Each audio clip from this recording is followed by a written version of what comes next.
Hello friend, Reena लोकगीत पे आप सभी का स्वागत है। मैं एक चुटकुला गीत गाने जा रही हूँ, आप लोग देखना। और हमारे जितने नए भाई बहन हैं नए, हमारे चैनल को लाइक करके सब्सक्राइब कर लेना। प्लीज़ वीडियो फुल वॉच करके देखना। हेलो दोस्तों, किरण लोकगीत यूट्यूब चैनल में आप सभी का स्वागत है। आप सब मेरे भी चैनल पर जाइए, अपना प्यार दुलार आशीर्वाद दीजिए, फुल वीडियो देखिए, लाइक सब्सक्राइब कमेंट कीजिए। और हम दीदी मिलकर दोनों लोग एक चुटकुला गीत गाने जा रही हूँ। जो ये चुटकुला गीत अच्छी लगेगी तो लाइक शेयर कमेंट सब्सक्राइब जरूर करना।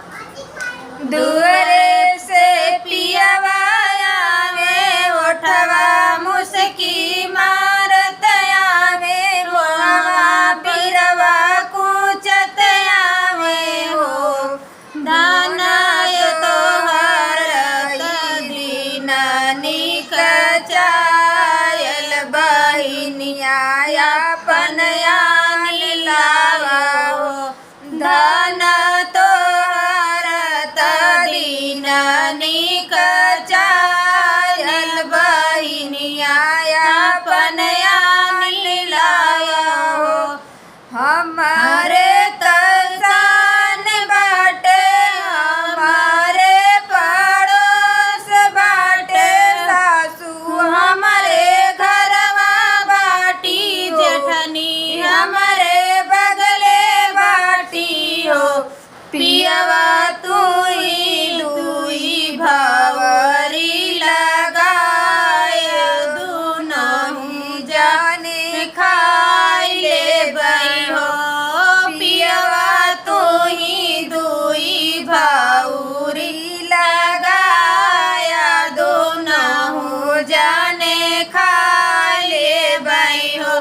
पियवा तू ही दुई भावरी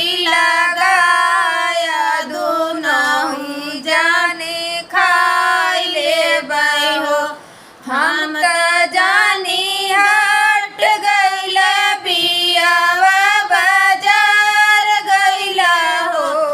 हम त जानी हट गईला, पियावा बाजार गईला हो।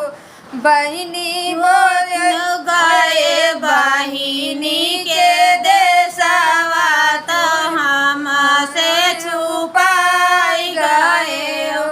बहिनी वो तो गए बहिनी के देशवा, तो हमसे छुपाई गए हो। चूल्हा चौका तोड़ देब, सारा बर्तन फोड़ डालो, सासू के डरवाई डालो हो। चूल्हा चौका तोड़ डालो, सारा बर्तन फोड़ डालो, सासू के डरवाई डालो हो।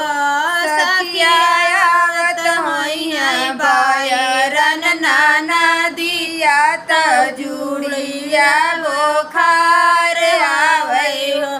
सखिया आवत होइया बायरन, नाना दिया त जुड़िया बोखार आवे हो।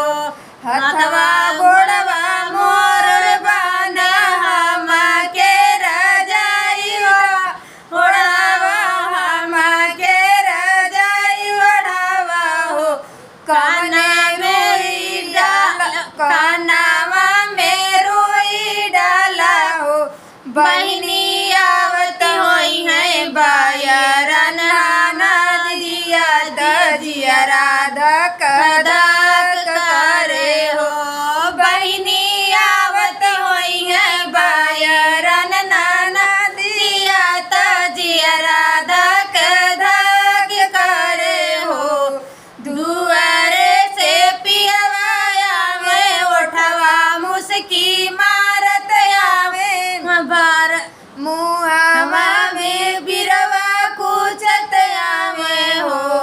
दुआरे से पियवा आवे, ओठवा मुस्की मारत आवे, मुहा बिरवा कूचत आवे हो।